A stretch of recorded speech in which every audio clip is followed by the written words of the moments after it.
Hey everyone, welcome back to the channel. It's Lisa here with the Unhinged Woman Book Club. In today's video, I want to go over my 24 books that I want to read in 2024. I know it's already like hinging on late January and I haven't done this yet, but my 24 list is not just any books I want to read in 2024. There are 24 books that I already own. So I sat down with my reading journal and went through my bookshelf and my bookcases, or my bookcase and my stacks of books, and pulled out 24 books that I really want to get to this year. And if I do, bonus. If I don't, you know, I'm a mood reader, so there's a variety of genre here to help keep me focused and interested in these books. And I also have 3 bonus books too. But before we get into all that, I do want to say just a big thank you to everybody who liked my introduction video where I talked about where I got dumped and why I started this channel. Well, it's not why I started this channel, but a big reason why I turned to finally starting a YouTube channel for BookTube. And I just want to say thank you to everybody that left me these awesome comments. Like, I was just so, I'm still, every time I see a comment, I'm just filled with joy. You guys are just so great. Like, it makes me feel so good. Like, the comments about, take this as a sign that the next one needs to be 20 years younger and his loss are a gain. Like, you guys are literally the best. And I always knew that about this community, but to experience that, just brought me a lot of joy. So all right, let's get into it. I'll have to do quite a bit of editing because I've got a stack of books here in front of me and they're in no particular order and it's over 1 meter high, and I'm gonna have to reach over for them. So I'll try to keep this as succinct as I can. So I got my tiger tea and yeah, let's get into it. Okay. The first book on the pile is The Marriage Portrait by Maggie. Okay, I know everybody's read this. You guys know what this is. I'm late to the party. This is going to be a trend and a theme throughout as I go through this pile, which is why it's called 24 books that I already own that I want to read in 2024, because I'm missing out. I know I'm missing out on some good reads and it's not that big of a read. So this is something I really want to go get to soon. So I'm sure everybody knows what this is. It's about a young woman who lived in, I think, Florence in the 1500s. And it's a fictional story based off this portrait about a woman who posed for her marriage portrait, but then something happened to her not long after she got married. That's all I know. It's all I want to know. It's set in Italy in the 1500s. It's all I need to know. I'm totally in. Next up, Meditations by Marcus Aurelius. So I'm sure you guys know what this is. I do like reading philosophy. So this is just this, you know, it's a short read, but and probably not that dense either. Like it's broken up pretty well and into paragraphs about just his daily, or not daily, but maybe just general spiritual reflections he has and just things to contemplate. So a classic. I want to read this, so it's in the pile. Okay, the next one, Jane Eyre. I know, I haven't read this. I haven't read this. I have no excuse. So that's gonna change. So I have this beautiful edition. I mean, it's stunning and it's got the deckled edges, which I love. I know there's controversy about that, but I mean, it's just gorgeous. So, oh, there's a post-it note here. Oh, it was written in 1847. So I am looking forward to getting to some of my classics that I was talking about, and Jane Eyre is one of them. I don't think she needs an introduction. All right, next up. I mean, the title alone, Jesus and John Wayne. I mean, let's go. I'm in for it. It's how white evangelicals corrupted a faith and fractured a nation. So it's American based. I'm Canadian, so you know, I'm kind of like peeking over the fence to see what this is all about. But I mean, the topic itself, I find to be fascinating. So I've already started a little bit. Like I got into, I think I'm still in the introduction. Like I'm only about like 20 pages in or so, and I mean it's awesome. And again, so this is on my list for this year, Jesus and John Wayne. Okay, next up is a nonfiction. The Organized Mind, Thinking Straight in an Age of Information Overload. So this is a bit of a bigger book. I do have the chapters all marked out. I do like doing that when I'm reading nonfiction, particularly because the topics can shift. So, you know, this is just a book about how we think. It's written by a cognitive psychologist. I think it's just fascinating. And again, I started it, I think I'm on I'm still in chapter 1 about decision making overload, thinking overload. Chapter 2 is about unreliable memory, why memory is unreliable.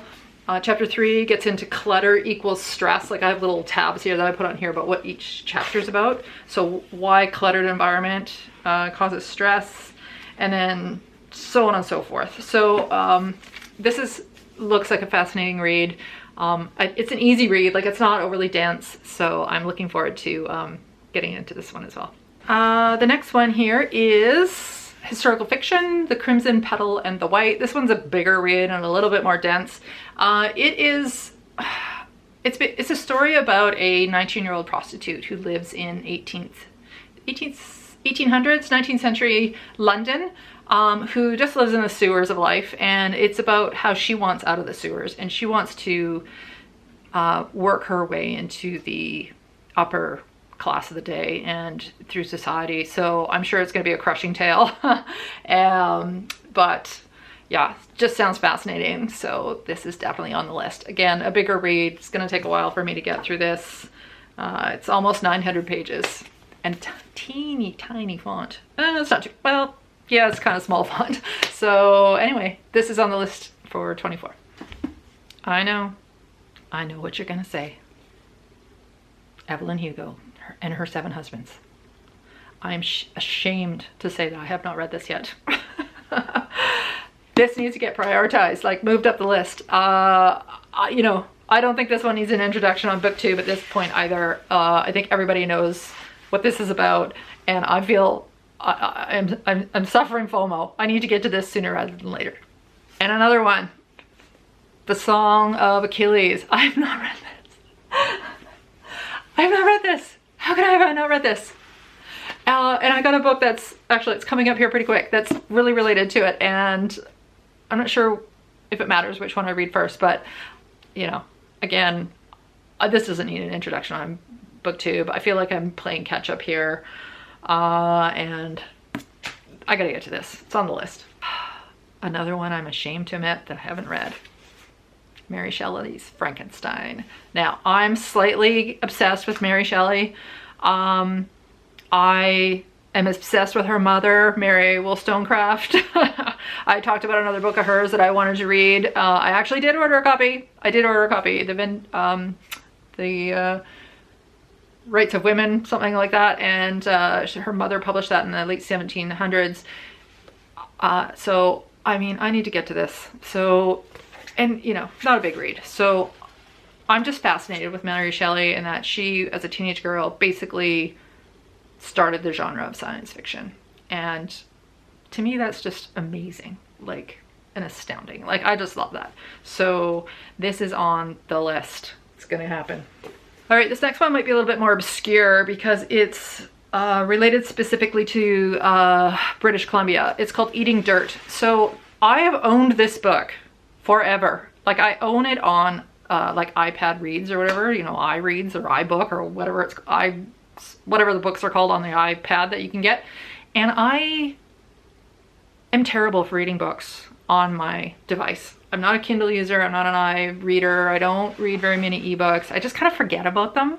So I own this. So I was at the thrift store, and I've never seen this in print. And I was at the thrift store and I bought this for $2. And it's set in the forest in Vancouver Island from a woman who was a professional tree planter in a very male dominated profession. And her prose and her writing is so good. It's Charlotte Gill. It's so good. Like, every sentence is lyrical and beautiful, even though her work is grungy and dirty. Like, it's, and I never finished it, again, because I had it on my as an ebook, and I just don't get on with ebooks. I just don't. I need the real book. And I mean, I'll listen to an audiobook and read the book along. Like if I have the physical copy, that's a really nice experience. But when I just happened to be in the thrift store and saw this sitting there, like I snatched it up. But again, I've had this on my shelf ever since, probably for more than a year, and I haven't read it yet. So I really, really would want to read this. It's a gorgeous read. It, from what I remember of, you know, the first few chapters that I read on my e-copy. So yeah, Eating Dirt. All right, another one where I'm totally late to the party is Think Like a Monk, like Shetty. I love him. He's an amazing teacher, and I think he's just really relatable. And I know he's got another book out about love. I don't own that, and I haven't read that yet either. But Think Like a Monk is, you know, his writings on when he lived like a monk. Like he went to an ashram, I think, and you know, and so it's just about his experience and his what he learned through that experience. So Think Like a Monk. I gotta get to this too. Right, the next one is a piece of philosophy, and I think at this point it's I wouldn't even say a modern classic. The Zen and the Art of Motorcycle Maintenance. This is classic philosophy in really accessible language through, you know, through storytelling, which of course is something we can all relate to. So yeah, Zen and the Art of Motorcycle Maintenance is on the list. I don't even actually know when this was published. Oh, even earlier, 1974. So yeah, this is on the list, and I found this beautiful edition, and yeah, let's do it. All right, this next book is similar. It's called The Mountain Is You by Brianna Wiest, or Wiest. She is, I'd say, you know, you find this in the self-help or self-reflection section of the bookstores, but I would actually put this into philosophy, and I have several of her other books as well, and they're just a joy to read, and they're formatted so, you know, it's short paragraphs, really introspective, and she is an amazing writer and very insightful. And the book says this is a book about self-sabotage, why we do it, when we do it, and how to stop doing it for good. So I just think it sounds like a really good book, and I'm looking forward to getting to this as well. The next one. So again, this is something I made myself about a third of the way through in the past and then put it down. And I don't know if it's because of the translation or what was happening, but it's the Iliad. So I own the Robert Fagel's translation of this before, and I was reading that, and it was fine. And there was lots of like notes in it to help you, you know, get along with it. And if I get lost, I kind of look stuff up on the internet. I mean, there's tons of work out there about this piece of literature. It is an epic poem. So this is a new translation out by Emily Wilson, and I have her other book that she translated first, which is the Odyssey, so that's the Iliad and the Odyssey, right? So this is about the Trojan Wars, and then this is, you know, about the I guess the trip home, I guess you could say. And her translation, of course, first of all, I want to read a translation written by a woman. She's amazing. Great reviews about the Odyssey, her translation. I'm so happy to see that she came out with, she translated the Iliad. So yeah, it's a stunning piece of literature, and like I said, it's an epic poem, and I mean, it's got to happen. So this is the book I was kind of referencing when I was talking about, should I read this and then read Song of Achilles? I'm sure I don't have to read this before I read the Song of Achilles. I know I don't have to read this before I read Song of Achilles and know what it's talking about. That's fine. But, you know, it's on my list and they're related. All right, how are we doing? I'm trying to get through these. We're more than halfway, I think. My next book I want to read is another nonfiction. It's called Eve by Kat Bohannon. And this is all about, well, women, obviously. It's called How the Female Body Drove 200 Million Years of Human Evolution. So it's It kind of explores the questions: why do women live longer than men? Why do we experience menopause? Why are women more likely to get Alzheimer's? How did wet nursing lead to the growth of civilization? Does the female brain really exist? So these are kind of the questions that she tackles from a scientific perspective. And again, I started a little bit, I read the introduction. I mean, it's so good. So Eve on the list. This next one I'm not going to talk too much about because I'm going to do a whole other video on this. So this is a book of Jane Austen's, all her completed novels at a bind up, and I'm in a friend of mine's book club and we're reading Pride and Prejudice. So I'm actually behind. We have our next book club meeting on Sunday and I have to speed read to catch up. So that's gonna happen. It's Friday night now, so it's gonna have to happen, you know, maybe tonight and tomorrow. You know, we're reading certain chapters, like not very many, like 6 or 8 chapters at a time. Okay, next couple are more nonfiction. So this is called When Women Ruled the World by Cara Cooney. So I've read about, I'd say like half of this at least. She's talking, this book, you know, maybe the cover gives it away with Nefertiti on the cover. This book talks about the 6 women pharaohs that ruled Egypt throughout the different Egyptian dynasties, and they you know, just the culture around women ruling Egypt during that time. And some of them are more preserved in the hieroglyphics and the history more than others. This is fascinating. This is so interesting. It's published by National Geographic. Yeah, so she did a great job, Sarah Cooney, of writing this. It seems to be really well researched. All right, my other book that's a nonfiction right behind it is called Outlive: The Science and Art of Longevity. So again, I'm about halfway through this book. I have such a habit of like reading half a book and then putting it down. So this, again, this is also on health science, and really it's talking about the 4 horsemen that catch up to all of us, like heart disease and cancer and memory problems and all that, and those types of things. So, and it's talking about not really how to outsmart those things, but it's really about, you know, preemptive care, or taking care of ourselves to try to put off these diseases and these conditions as long as we can in life, so that we have not just live longer, but we have a higher quality of life throughout our life, rather than, you know, our later years being burdened with different types of health issues. So it's about that. Okay, next up, I think this is the only poetry book that I put on the list. My poetry collection, I kind of just dip in and out of every once in a while, but Rupi Kapoor is a Canadian poet, and I have her other books, Milk and Honey and The Sun and Her Flowers. Excellent. So this is the latest one, Homebody, and I've picked my way through it a little bit, but I haven't read the whole thing.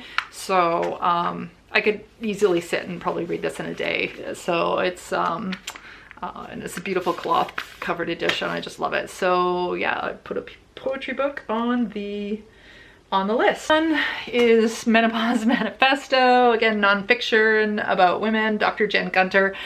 I love this. This is like feminism, your own health with facts and feminism. So I mean, it's just such a good read, and she is a really great you know, storyteller, I would say, even the way she puts this book together. So it's a fascinating read if you're a woman, or in menopause, or perimenopause, or in postmenopause, or you're a young woman and you're like, that's decades away, why do I need to care about this? You don't really, but I mean, it's good to know about, and it's fascinating. It's fascinating. Down to the last 4 here, and then I got bonus books. So Atomic Habits, I'm late to the party. This is the theme, right? I probably read about half of this and then again stopped. By James Clear. I'm sure everybody knows what this is. I don't think I have bad habits. I'd say I even have good habits, but this is, except for finishing books. But this one is really good, and yeah, so it's just something I want to get to. All right, the next 2 books are on my list that I've actually read, and I will do some summary books of them.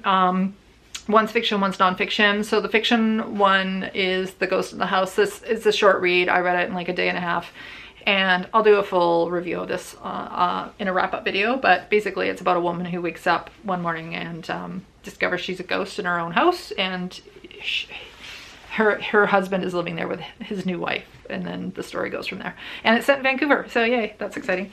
And the next one is How to Think Like a Woman. Now this is amazing. How to Think Like a Woman by Regan Penaluna. She has her PhD in philosophy. This is a memoir slash biography. It's her memoir, and it's she explores the 4 women philosophers. The subtitle is 4 Women Philosophers Who Taught Me How to Love the Life of the Mind.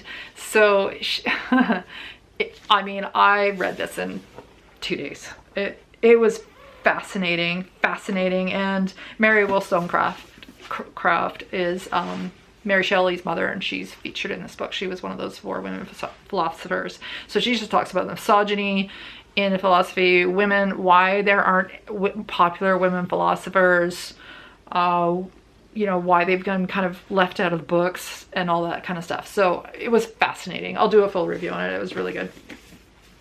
All right, the last one here is the Bible. I've never read the Bible before. Like I said in my intro book, I picked up this journaling Bible, and you know, I'm working my way through it, and I'm taking lots of notes because if I just sit down and read it, I will get so lost in all the names and all the people, and everybody's related to the lists of genealogy lists. I wasn't expecting all that, but it's, you know, I'm in 1 Samuel, so I've read 1, 2, 3, 4, 5, 6, 7, 8. I'm in the 9th book in the Old Testament, and yeah, it's going along good. I haven't read it in a while, so, but one thing I have been doing is as I go through it, like first of all, I go on to like the Bible, what are they called? They put out these like whiteboard videos, and they like explain the book to you and draw a picture. So you can go on their website and put these out for free. So I just glued these into my book, so I have them. So if I put a book down and I haven't read it in a while, I'll pick it up, kind of refresh. I'll even go back and watch this video again. I think it's the Bible Hub. I'm not sure. I'll have to look it up. And so I do that, and then I always give myself like what this book's about. I do date stamp it, so I know when I started it, and then I take notes. I use other references. I can do, like, I'm not gonna do Bible study videos, just to be clear, because I'm a noob. Like, I'm just reading this, and I don't know what I'm doing half the time. And I am using a study Bible and some commentaries to help me understand what I'm reading, but that, like, I'm not gonna like do Bible study videos or anything like this on my channel, because that's not what I'm about. It's just I'm just truly interested in reading it, so it's on my list. It lives there. I got 3 more books to share, and then we'll wrap it up. All right, another nonfiction and 2 biographies are what I have left. I have Alone in the Great Unknown. Again, this might be a little bit more obscure. It's set in northern British Columbia. It's about a woman who, with her husband, bought their dream cabin and ran a fishing lodge out on Babbing Lake. And I used to live up in the Northern Interior. Like, I used to live out in, like, Fort St. James, and I've lived in Houston, BC and all that, and Smithers. So I'm quite familiar with the area. But so she and her husband buy this fishing lodge and are running this fishing resort, and then he dies, like, not long after they buy it. And so it's her story about running this lodge, and it's not a big read, and I'm really excited, and I think it'll be really fascinating. And, you know, I used to live up there, so it'll be a little nostalgic for me too. And the one biography I want to read is Madonna. This thing is a brick. It's big and it's heavy, and it's about her life, and I've always been a Madonna fan. I'm here for it. I love her. I still love her. I know things are a little bit weird with her these days, but you know, I'm all in. I still love her. And I know she's coming to Vancouver, but I don't know when exactly. I have seen her in concert before. She's, you know, she needs no introductions. The only thing I heard that's weird about this biography is that the author didn't actually interview Madonna when she wrote it. Like, but I would say Madonna is such a popular figure in our culture and in pop culture. Like, there's so much written about her and so much resources that you know, maybe that wasn't totally necessary. But anyway, so you know, she's a pop icon, like her or not. I love her. I think she's great. I'm here for it. And the very last one I bought, this was a bit of an impulse. Oh, my books are falling over.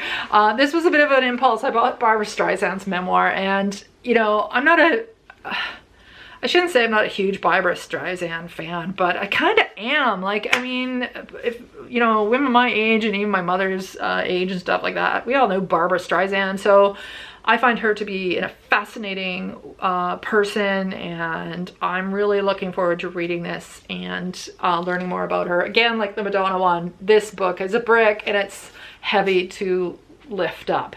And it does have lots of pictures in it as well.